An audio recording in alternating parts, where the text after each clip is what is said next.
Hey everybody, it's You Had to Ask, the show where I answer your questions. And my first question this week comes from Bagser1, who says, "Hey Steve, two questions for you this week. Firstly, do you believe that atheism could be an intellectual fad in the same way Eastern religions were here in the West in the early 90s? And secondly, what, if anything, would you change about the YouTube atheist community if you had the power to?" I think there might be a parallel to be drawn between Eastern religions and atheism in the sense of their cultural prominence. Atheism, for the last few years, really since the new atheists started writing books and going on tours and getting on TV and being much more vocal about it, you know, Dawkins and Hitchens and Dennett and Sam Harris, there's been a lot of pop culture conversation surrounding atheism, at least relatively speaking. Not like a whole lot. You can avoid it, but not like, you know, relative to how it was before. And I think that will probably decrease. I think it's kind of decreased anyway the last few years. I think that will continue to go down. But as far as people who believe in atheism, as people who consider themselves atheists, I should more properly say, that seems to be going up. You know, that trend seems to be continually climbing as opposed to falling away. So I think the fatty part of it is just everybody talking about it, everybody being interested in it, whether they're atheists or not. Whereas I think people who call themselves atheists, I don't think that part of it is going to prove to be a fad. I think people who have good reasons to call themselves atheists will continue to call themselves atheists. As for what I would change about the YouTube community, I mean, that's not really a helpful question, because if I were going to change anything, it would probably be just to change things to suit my own taste, which would defeat the purpose of the whole thing. I mean, one person shouldn't come in and say, hey, it's going to be like this from now on. I mean, I kind of like the community to be open. I mean, I've discussed it before, there are parts of the atheist community, the YouTube atheist community, that I am embarrassed by. The sexism, the anti-feminism I find really embarrassing. I'm not a big fan of the sort of libertarian atheist thing, just because I'm not a big fan of libertarianism. So, but those are just instances where atheism also crosses over into political ideologies that I don't happen to agree with, which is one of the strengths of atheism, is that it doesn't tie you to any particular other thing. It's just a single belief, a single conclusion you've reached, and it doesn't stop you from being a conservative or a liberal or an anarcho-capitalist or a men's rights movement douchebag or whatever. It doesn't restrict you in any way. So I wouldn't really change anything. I mean, there are things that I don't like. There are things that I bitch about and will continue to, and there are things that I will continue to be embarrassed by. But I wouldn't really change anything. I like the community to be open, and I like to have a lot of different voices, even if some of those voices are people I disagree with. Thomas Brady. Hi, Steve. I'm wondering if you have any general idea of where the 5 Stupid Things About series is going these days. I know you used to take requests, but there doesn't seem to be any mention of that anymore. Your subject matter also seems to be increasingly trivial. I'd never heard of stuff like the Bible code before seeing your video about it. It's almost as if you're determined to squeeze every last drop out of the more ludicrous excesses of religion. In your recent video about the mark of the beast, really? I could almost hear a metaphorical barrel bottom being scraped, as it were. But hey, I'm from the UK, where we actually invest in public services like education, so what the hell would I know? Any thoughts? Yeah, if you've never heard of the Bible code, to me that is your good fortune. As for the direction of the 5 Stupid Things About series, there really is no direction. There never has been. I write them a few weeks ahead of time. I shoot them and edit them a few weeks ahead of time. And really, there's no guiding principle behind the series other than, oh, I think this would make a good one. I mean, I am literally making it up as I go along. There are times when I'll get a little bit behind and it'll be a day or two before I'm supposed to shoot the next batch of videos, and I'll have no idea what the 5 Stupid Things About ones are going to be about. I shoot them in batches of 3. I do the current events version that goes up on Monday, and then I do 2 more. I do 2 of the 5 Stupid Things About. And there are times when, until I sit down to actually write the scripts, I haven't decided what they're going to be about. And it's always been that way from the time I first started to do it. Yeah, and I guess some of them have been trivial. Some of them have been about very important, very hot cultural subjects. Some of them have been about stuff that I can't imagine very many people giving a shit about. But again, that's always been the nature of the series.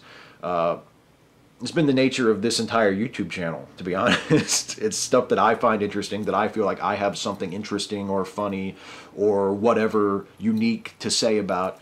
And it has been my good fortune to find, you know, a couple 10,000 other people who agree with me, or who at least find what I have to say of some value somehow.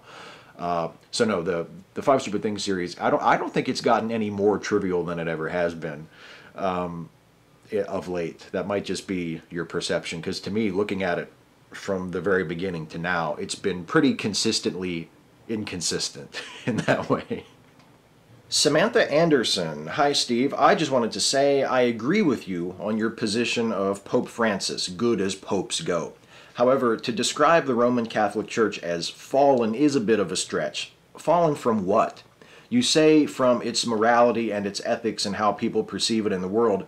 Okay, because of how people perceive it in the world, I do understand what you mean, but to describe the church as fallen from morality and ethics is to state that it has once been a force for morality and ethics, which it is not. You continue by saying, again, that it has fallen. The church has fallen so far and become so deeply twisted and fucked. And again, fallen from what?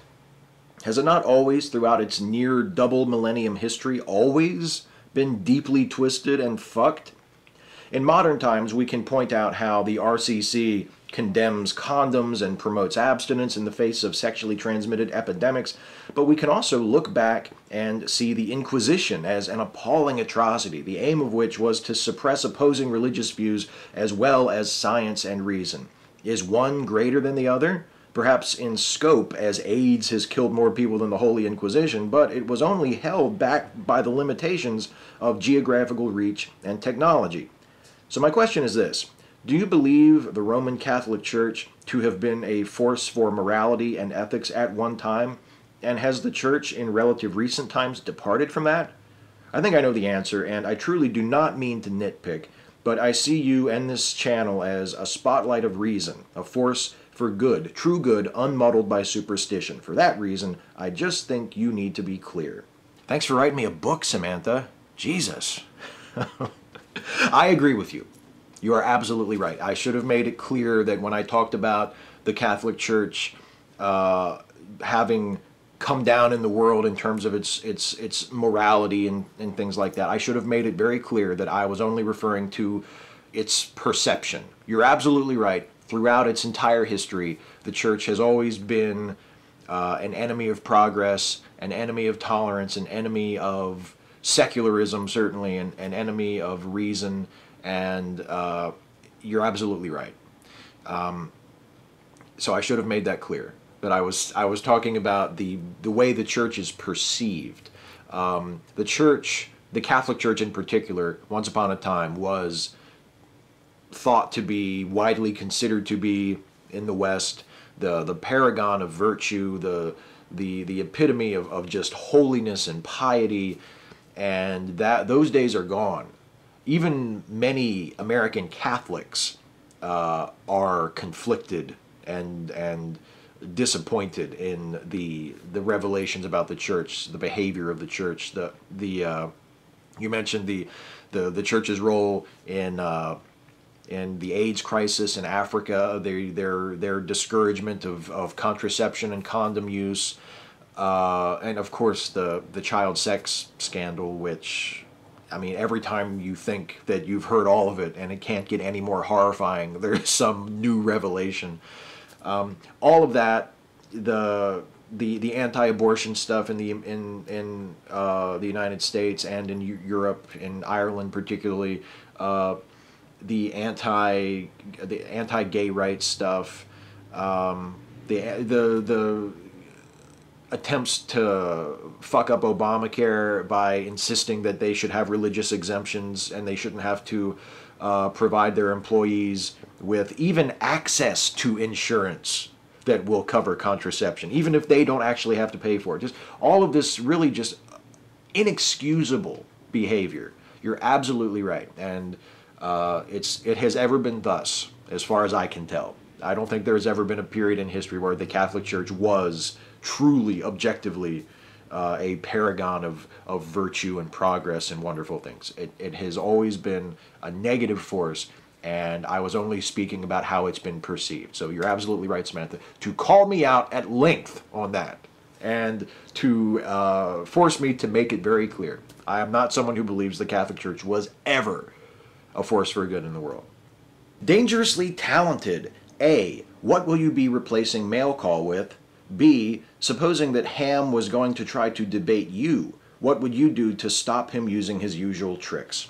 Yes, for those of you who haven't heard, who aren't my Facebook friend or didn't catch any of my status feed updates on this, the next episode of Riffing on Mail Call, which will go up the Monday after this video goes up, will be the last one. And that is because the Herald Mail has decided to end the mail call feature in the paper. They're not going to do it anymore. In fact, they've already stopped doing it. The next video will deal with the final few days of mail call features that they had, and then that's it. And I'm not going to do it anymore. And I think actually it's a good thing. I mean, I'm a little sad to not be doing that series anymore because it was the first regular series I ever did on my YouTube channel.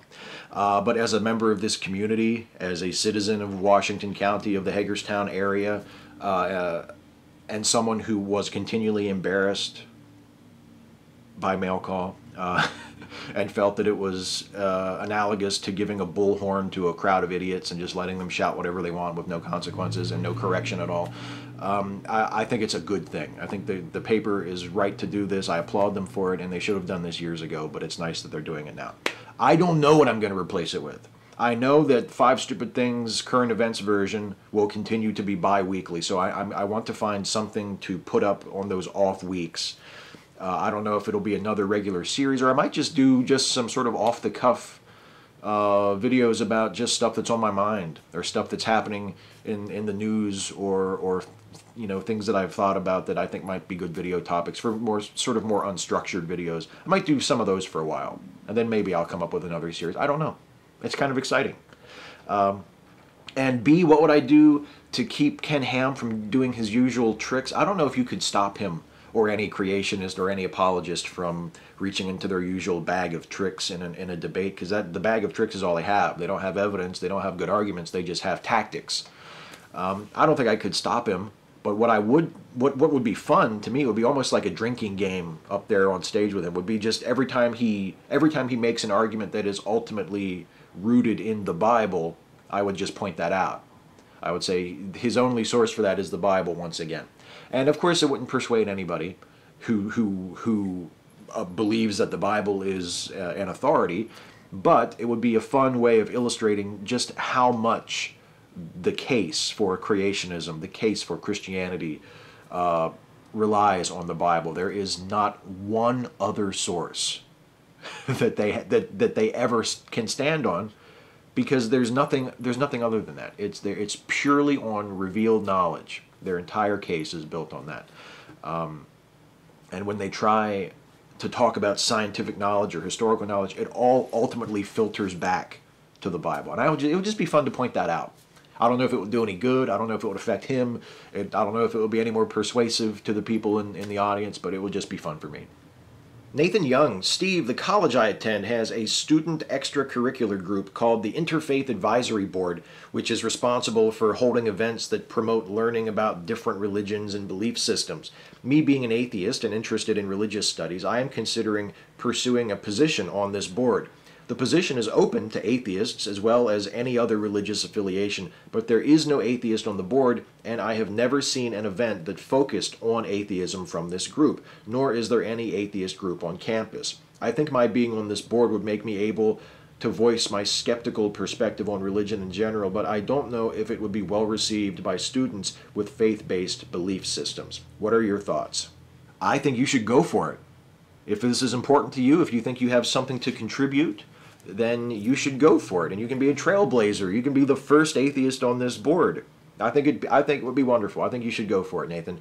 And it's up to you whether they perceive whether they receive you positively. I mean, it's not completely up to you. If they're jerks, that's not your fault. But if they're reasonable people and they're as interested in dialogue and conversation and exploring these interfaith, atheism, theism issues as you are, and you come to them as a friend, as someone who is interested in engagement and not in attack, you know, I don't see any reason why they shouldn't receive you with open arms. I think you should go for it, man. I think it's a great idea. Base Rock Love. Steve, you seem to be emphatically in support of gun control that goes far beyond the laws we have now, and from what I can tell, you seem to understandably have a strong distaste for guns. I'm a gun hobbyist and enthusiast, and I believe in having the right and ability to defend yourself within reason in a nation flooded with guns, much to the exasperation of some of my fellow liberals. I think some of our gun control laws are silly and go way too far, but many should be expanded and simply don't go far enough, like the Brady Bill. What kind of gun control laws do you think we should have in America, and what do you think of the Second Amendment? I would disagree ever so slightly and say that I don't have a distaste for guns. I have a distaste for the fetishization of guns. I have a distaste for the way we look at guns in American culture today, where we equate guns and gun ownership and the Second Amendment with liberty. And somehow, if the right to own firearms is curtailed, we have lost this precious piece of our liberty. And I just don't see it that way. I think that's insane. I think it's been a block to progress on gun control issues. What would I implement if I were in charge of gun control? What gun control laws would I like to see passed? Nationwide background checks for every firearm purchased, including hunting rifles. Nationwide mandatory registration of every firearm purchased, regardless of whether it's a rifle or a handgun or an assault weapon or whatever. Registration and background checks for everything. Chasing After. Hi Steve, thanks for all the great videos you make. You are one of my favorite YouTube atheists. My question is, do you think it is possible for a religious person to be against homosexuality in a non-bigoted way, or is the view that homosexuality is a sin just inherently bigoted? I know many Christians who are in favor of legalizing gay marriage because of the separation of church and state, but who still privately view homosexuality as a sin. They are good, kind people who are open to different points of view, and they are not hateful towards gay people. I find it hard to believe that applying the word bigot to them is in any way justified. I find it helpful to draw a distinction between a person who has a particular bigoted belief and a person who you can fairly label a bigot. I know lots of people who are just like the people you describe. They're not bad people, they don't mistreat people, they may even be fine with the idea of gay rights, of legalized same-sex marriage, of legalized same-sex couple adoption. They just personally oppose it because of their religious beliefs. I will take those people as someone who wants to see gay rights continue to be recognized throughout the world. I will take those people, and I don't think that those people are, as people, bigots. But I do think that the anti-gay belief is inescapably bigoted. I don't think you can avoid calling it a bigoted belief. What else would you call it? If it's not a bigoted belief, what is it? Is it justified? Is it reasonable? I don't think it is, by anything, under any circumstances. It's a bigoted belief, and it should be called such. That's not the same thing as saying that anyone who holds that belief is a bigot. I think that's more of an overall judgment of their character, of their overall attitudes. It's not fair to label a lot of people who oppose gay rights for their personal religious beliefs, but it's not a consuming passion to them, or they separate their personal beliefs from what they think would be best for society. I don't think it's fair to call those people bigots, but the belief itself is bigoted. There's no way around that to me. It is a hateful, unjustified belief, and I mean, and it's just wrong. There's just no way. There's just no other way to describe it. Hey, guess what? It's time for the lightning round.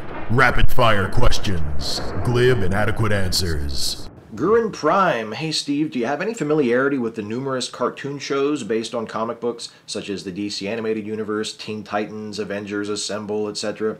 And if so, which ones are your favorites and why? I've never seen Avengers Assemble. I don't think I've seen very many of the Marvel ones at all. But yeah, the DC Animated Universe, I've seen almost all of that stuff. And I mean, honestly, I think it's some of the most overrated superhero stuff that there's ever been. I mean, Batman the Animated Series has its moments. Superman the Animated Series, Justice League, they have their moments, but overall, it's just it's written at a very, very crude, elementary level. It's not that well done, to my taste. And the same thing goes for most of the direct-to-DVD movies. I mean, they have their moments. I can watch them and enjoy them, but really, are they that great? No, they're grossly overrated by their more ardent champions. Fandon 2. Hi, Steve. What conspiracy theory do you consider most likely to be true? That is like asking me which fairy I believe has the most potent pixie dust. There is no such thing as a plausible conspiracy theory. I can't even answer the question. What conspiracy theory do I consider most likely to be true? It's a million-way tie for all of them because they're all equally bogus. Dave Stewart, do you take your hat off during sex or just turn it around backwards? That's a great question.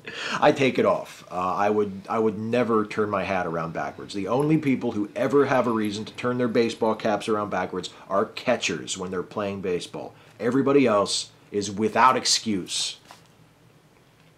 Patrick Dodds, hey Steve, assuming you had a pantheon of science fiction television, where would Quantum Leap and Red Dwarf fall under? You've talked about just about every major sci-fi show in one respect or another, if for only a sentence or two, so respectfully, where do you stand, Shives? Where do you stand? I've actually never seen Red Dwarf, I am embarrassed to say. But Quantum Leap would rank very highly for me. I'm just a total sucker for Quantum Leap. I love that show. Even I watch it today, and I'm a little older than I was when it was first on, and I find it really cheesy and kind of not so great, but it's still fucking great. I love that show, and it has such a heart. A show like that, it has such a good heart, you know, and such great lead performances by Scott Bakula and Dean Stockwell. Quantum Leap is way up there for me. Charles Kunkel, Steve, burning to death or freezing to death? Oh, neither at the moment. I'm actually quite comfortable. Ray John H., favorite movie/TV show where the people are aware of the camera? Example, The Office, Cloverfield, Trailer Park Boys. The Office, the original UK version of The Office, by like 20 miles. One of my favorite shows ever. Charles Sutherland, hey Steve, did you come up with the melodies that play at the beginning and end of your videos? I always have the tune from Five Stupid Things stuck in my head and would love to hear an extended version if it exists. Thanks. Well, that Five Stupid Things theme is called Airport Lounge, and it was composed by Kevin MacLeod, who is the YouTuber's best friend. He's a guy who composes music and then releases it for you to use for free. Royalty-free music. And you can, his website is incompetech.com. It's actually on, I think it should be at the end of this video. Music by Kevin MacLeod, incompetech.com. It should be the last thing you see before it goes to black for the last time.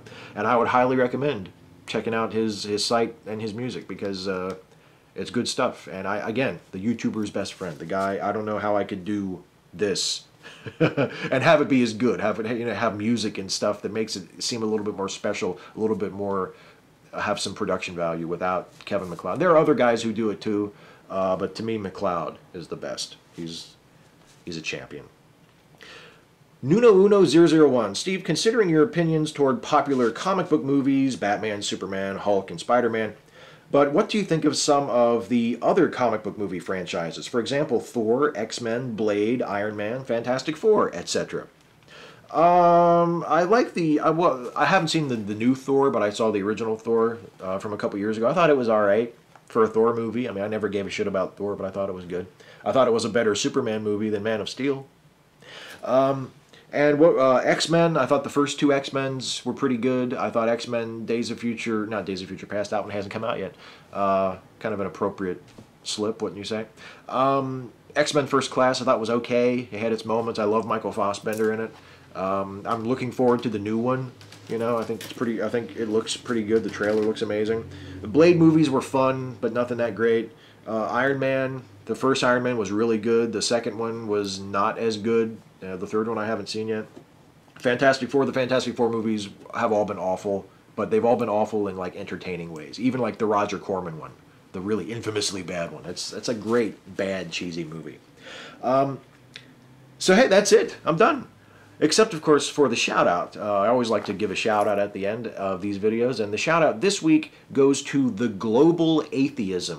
You know, one of the things about the presuppositional argument is that even though it is complete and utter bullshit, it at least has this effect of bringing out really articulate, intelligent people to make YouTube videos and to explain why it's such a dumb argument. And a couple of my shout-outs in the past have been people who have dealt with the presup argument. Ozymandias Ramses II is just a great resource for presuppositional argument stuff. Anti-Citizen X has done presuppositional stuff. Lots of atheist YouTubers do really good videos about the presuppositional argument. And the Global Atheism is one as well. The Global Atheism has videos on his channel that are about the presuppositional argument that are just excellent. They really break things down in a very clear, concise way. So if you are looking for a way to put into words your rejection of or objections to the presuppositional argument for the existence of God, the Global Atheism is one you should definitely check out. It's a really, really good channel. So that's it for this week. I will be back next week to do this all over again, provided, of course, that you guys ask me some questions, because for me to do this, you have to ask. So leave a comment on this video. Ask me anything about anything, and I will do my absolute best to answer for you. And until then, I will see you, and take care.